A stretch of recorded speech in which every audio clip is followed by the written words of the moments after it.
নমস্কার, সবাই কেমন আছেন? আজ আবার একটা নতুন ভিডিও নিয়ে চলে এসেছি।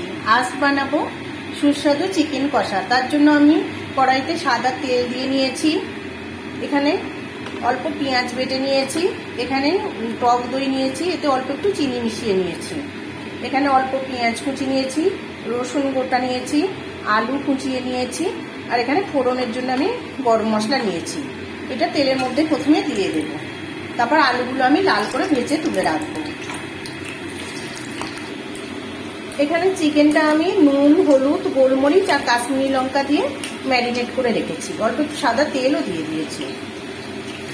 আলুগুলো লাল করে ভাজা হয়ে গিয়েছে, এটা আমি একটা পাত্রে তুলে রাখবো। এবার এই তেলের মধ্যে আমি পেঁয়াজ কুচিগুলো দিয়ে লাল করে ভেজে নেব। গোটা রসুনগুলোও দিয়ে দেবো।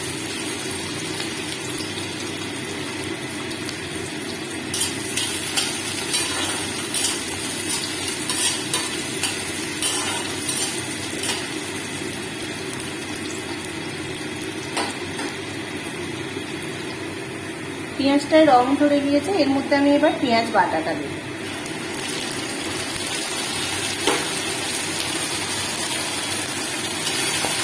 দিয়ে অল্প নাড়াচাড়া করে আমি চিকেনটা এর মধ্যে দিয়ে দেব। আমি ম্যারিনেট করার সময় এর মধ্যে আদা, রসুন বাটা, লঙ্কা বাটাটাও দিয়ে দিয়েছিলাম। এবার আমি চাপা দিয়ে এটা কষে নেব।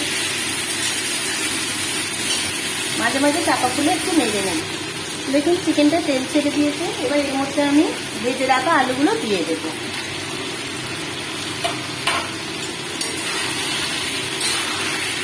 আরও কিছুক্ষণ আমি কষবো, তারপর টক দইটা দেবো।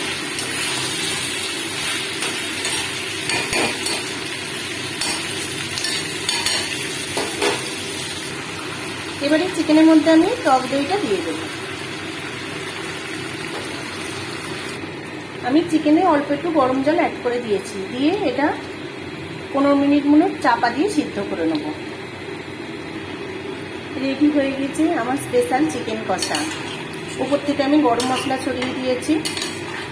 বাড়িতে বানিয়ে দেখবেন, খুব ভালো লাগবে। আর পুরো ভিডিওটা দেখবেন, আর কেমন লাগলো অবশ্যই জানাবেন। সবাই ভালো থাকবেন আর আনন্দে থাকবেন।